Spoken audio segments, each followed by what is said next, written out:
ஆர்மியில boys training company. Hello மக்களே! So இன்னைக்கு ஒரு பெரிய அப்டேட் கொண்டு வந்திருக்கேன். கண்டிப்பா வீடியோ ஃபுல்லா பாருங்க.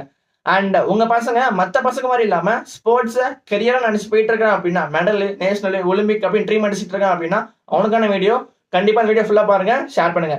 ஸோ நம்ம கண்ட்ரிக்குள்ள இருக்கிற ஹிடன் டேலண்ட்ட ஐடென்டிஃபை பண்ணி அவன குரூம் பண்றதுக்காக நம்ம இந்தியன் ஆர்மி இருக்குல்ல, அதாவது இந்தியன் டிஃபென்ஸ் கீழ ஒரு இண்டக்ஷன் ராலி கண்டக்ட் பண்றாங்க. எங்க அப்படின்னா, பெங்களூர்ல மெகன் சென்டர்ல கேவி ஸ்கூல் தான் venue. Coming May 4 to May 7 4 sport நடக்குது. செலக்ஷன் வந்துட்டு athletics, boxing, sailing and swimming நடக்குது.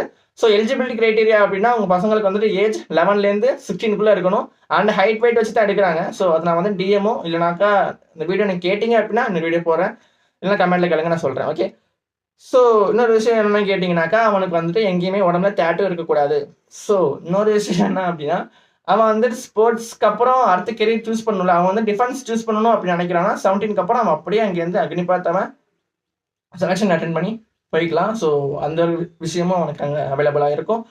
அண்ட் இங்கே ஒரு பெரிய பேரியராக என்ன எல்லா ஸ்போர்ட்ஸ்மேனுக்குமே என்ன இருக்கும் அப்படின்னா, அவனுக்கு வந்துட்டு ஸ்பான்சர்ஷிப் கிடைக்காது, கைடன்ஸ் இருக்காது, ஃபுட் இருக்காது, என்னென்ன பண்ணணும்னு தெரியாது. நான்லாம் வந்துட்டு இங்கே கோயம்புத்தூர் வரல அப்படின்னா இன்னமும் வெறுங்கால ஒரு தான் கெத்துன்னு ஓடிட்டு இருந்தப்போ இன்ஜுரி வாங்கி செத்து போயிருப்பேன். ஸோ அது மாதிரி விஷயத்துல அவங்க பையன் மாட்டாம அடுத்த விஷயம் நோக்கி போகணும் அப்படின்னு நினைக்கிறான் அப்படின்னா, கண்டிப்பா அவனை மண்டல அடிச்சு எனக்கு துரத்தி விட்டுருங்க. அவனை மட்டும் இல்லை, அவங்க ஸ்கூல்ல சில பசங்களை பார்க்கலாம், ஜோன் டிஸ்ட்ரிக்ட் மெடல் அடிப்பான்.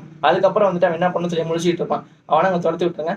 முக்கியமான விஷயம் என்னன்னு கேட்டிங்கனாக்கா, எலிஜிபிலிட்டி கிரைட்டீரியா அவன் வந்துட்டு டிஸ்ட்ரிக்ட்ல இல்லாட்டி ஸ்டேட்ல மெடல் அடிச்ச பையனா இருக்கணும்.